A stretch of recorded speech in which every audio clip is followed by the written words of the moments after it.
Halo, assalamualaikum. Selamat sore.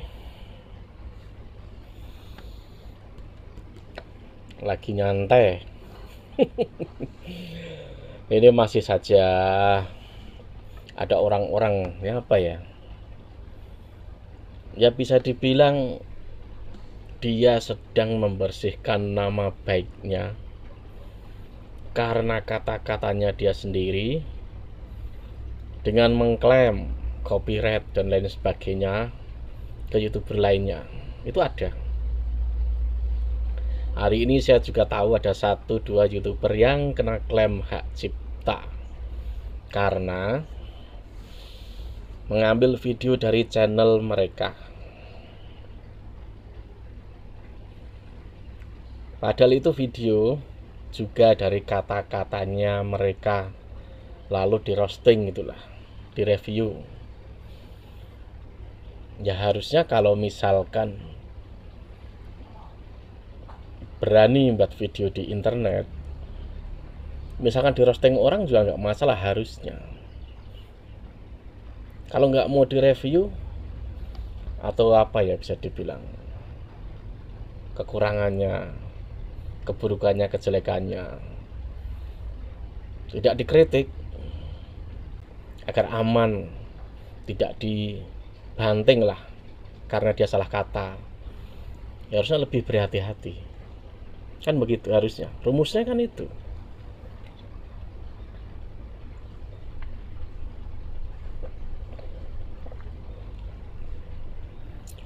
Jadi nggak bisa seenaknya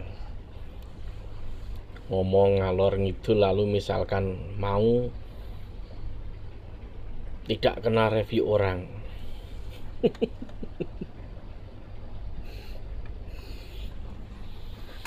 Harusnya nggak begitu. Siap berkata apapun harus siap dikritikin orang. Harusnya seperti itu.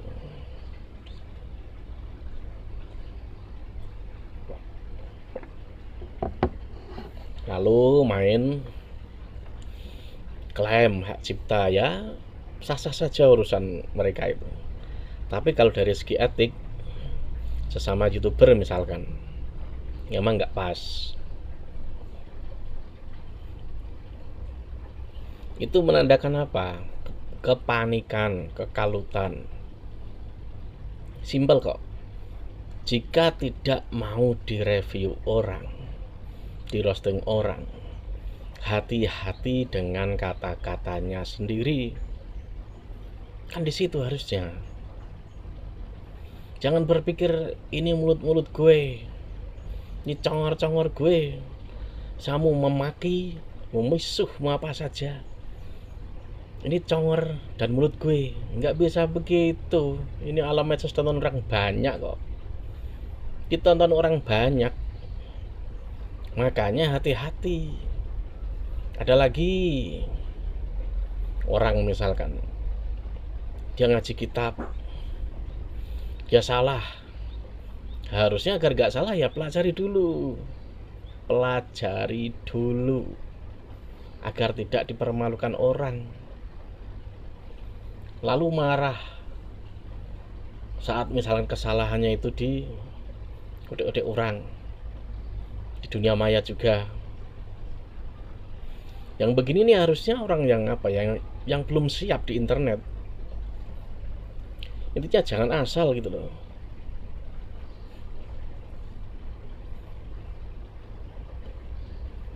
Ada tuh satu channel tuh, kasihan saya. Dia itu diklaim hak cipta itu 3. Bayangin aja. Udahlah, mampus channelnya kan gitu. Tega ada yang begitu tuh ada. Padahal saat orang itu misalkan merosting, mereview video dia, itu karena kesalahan kata-kata dia sendiri. Kan jelas di Islam itu, jika ada yang salah, apalagi itu disebarkan ke media umum, ditonton orang banyak dan itu salah, maka sesama muslim wajib meluruskan yang begitu. Tapi penerimaannya kan berbeda. Dikira menjelekkan, fitnahan begitu. Saya pikir yang begini ini main internetnya baru kapan gitu loh.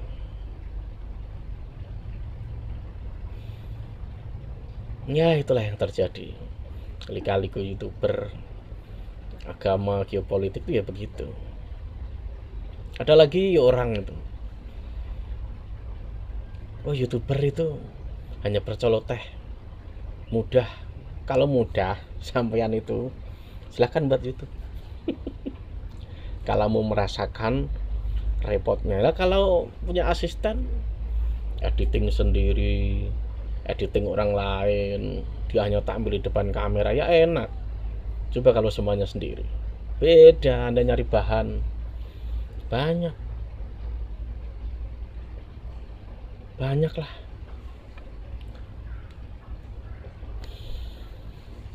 Itu tadi.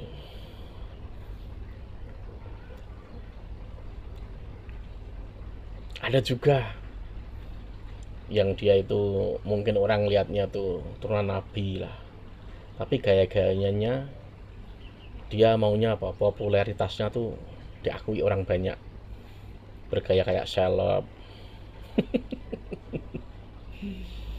Aduh, lalu dia ke pasar, ke mall atau apa, ini loh saya disambut orang banyak, ini bukti kalau saya tuh banyak dicintai orang. Padahal tuh yang begitu cocoknya itu politikus dan seleb. Kalau misalkan ada orang itu kelihatannya seperti ulama begitu, mana ya, orang umum itu ya melihat orang kalau udah terkenal itu sesungguhnya bukan karena kata-katanya tuh, bukan itu bagi orang umum, lebih kepada keterkenalan dia. Jadi orang lihatnya sama seperti selebriti. Makanya kalau ada yang bangga itu salah gitu loh. Tapi bagi orang yang teliti, dia akan melihat kata-katanya. Makanya terjadi roasting, review seperti itu. Tapi itu tadi karena sifatnya dia itu mau populer seperti seleb. Makanya segala hal yang kelihatan menjelekkan dirinya maka akan diklaim hak cipta, dilaporkan dan lain sebagainya. Padahal itu kesalahan kata-kata dia sendiri. Saya tuh setuju dengan siapa itu, Habib Hussein Bagel tuh, Tuban itu, setuju itu. Dia itu kan nggak setuju ya kata-kata misalkan stempel keturunan Nabi dipakai untuk popularitas orang, itu dia nggak setuju. Saya juga nggak setuju. Karena akan apa? Saat orang itu berbuat nggak baik, kata-katanya nggak baik, itu akan melukai yang lainnya. Di Islam kan jelas kalau orang berkata-kata nggak baik itu harus ditegur, diluruskan. Nah ini orang-orang yang misalkan pakai label itu orang-orang yang baik akan kena getahnya, nanggung dosa lo itu. Benar, nanggung dosa tuh orang-orang yang begitu. Dia tuh rela ngucap apa saja, atau dia ngaku saya ini turunannya A, turunan B, tapi dia ini melukai yang sama satu keturunan misalkan. Dosa banyak itu. Caci maki balasan orang yang melihat kata-kata dia yang buruk itu, yang lainnya bisa kena getahnya. Dia nggak sadar orang yang begitu itu. Saya saja orang biasa yang harusnya lebih layak bicara kotor itu. Lebih layak, harusnya saya ini lebih layak bicara kotor daripada mereka itu. Saya saja pikir-pikir 2 kali, 3 kali, 4 kali. Karena apa? Malu apa? Dilihat anak kita, dilihat tetangga kita, dilihat saudara kita. Itu yang harusnya muncul. Kalau hanya memunculkan keberanian, itu mudah, nggak begitu caranya. Mudah. Kalau cara-cara begitu tuh cara sampah. Dia itu pengen tenar dengan cara-cara hal kontroversi. Tapi saat orang itu mengkritik, dia anti kritik jadinya. Ya munafik orang begitu, akut munafiknya. Bahaya itu. Akan menggerogoti kesehatannya sendiri orang begitu itu pasti. Karena saya dulu mempelajari banyak soal rohani itu. Orang yang begitu itu, satu kemungkinan dia banyak menerima uang yang bisa dibilang gelap, nggak baik. Dan 2, dia akan digerogoti salah satu penyakit di tubuhnya. Pasti itu kebanyakan begitu. Apa nggak malu berbicara kata-kata yang kasar gitu, ditonton orang? Malu lah, itu bukan keberanian. Bukan keberanian itu.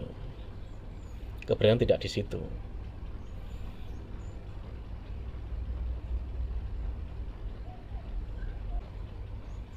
Ya, begitulah aneka macam internet.